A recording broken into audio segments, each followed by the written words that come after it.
Second Wind Pilates Plus, for those who know. She came into our family at the Second Wind studio years ago when she was 4.5 months old, and now she is almost 7. Okay, so I'm here today, oops, I'm not all that organized, to just show you the basic standing exercises are done for hip replacements right after surgery. And I will have to work around this puppy, so that's what I will do. This is my 5th day post-surgery on my left hip replacement anterior procedure.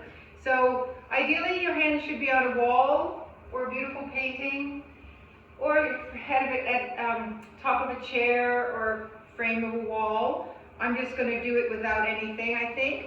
So you want to do some thigh lifts. So this is hip flexion. And you can do, say, 10 of them to start. You notice my hands are on my hip joint. So I'm trying not to do my hip bone lift from my waist or the top crest of my pelvis. So when I start, I release the knee forward. I don't lift the hip up to get the leg forward. So the energy of the knee is going forward and then up in an arc. Okay? So you want to do about 10 of those. If you can't do 10 of those, you don't do 10 of those. If you can do 5, you can do 2, you just work up towards it. Different times of day, you're going to be stiffer than others, depending if you've been icing, sleeping, or sitting too long, or all the rest of it, doing too much. Okay, so that's the first exercise. The second one is taking your leg out to the side. So that is hip abduction.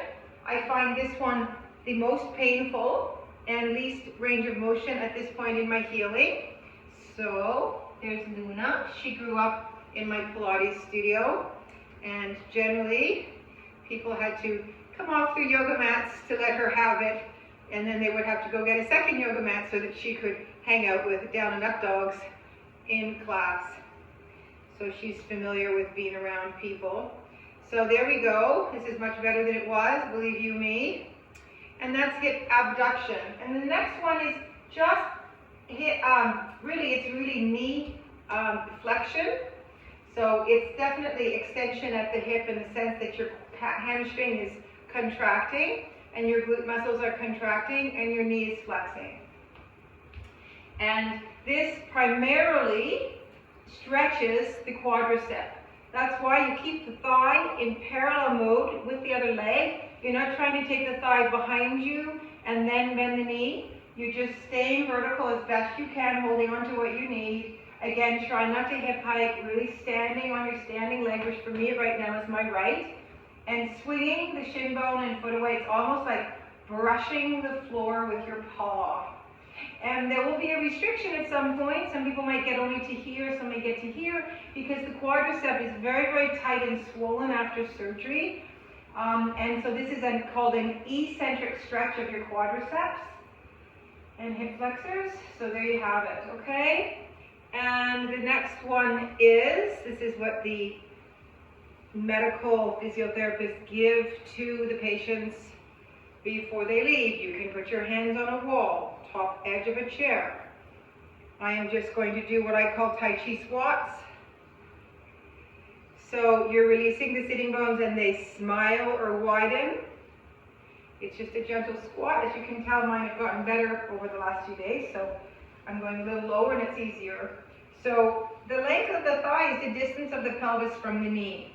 You don't lock your knee and stick your bum out. That's not functional. The ankle folds and bends because the shin moves forward and the thigh moves backwards, and they're equal and opposite. So please do not let the pelvis go into the front of the knees like this, and do not lock and put your bum out like that. Okay? Contrary to popular belief, this is correct. So it's kind of like sitting on a chair or a toilet that's just a little bit too far.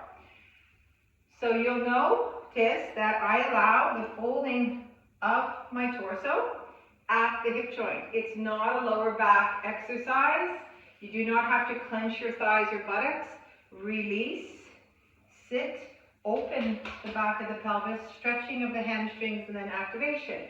Okay, and the last one is up on toes and down, up on toes and down, and up on toes and down. So review, flexion, abduction, hip knee extension,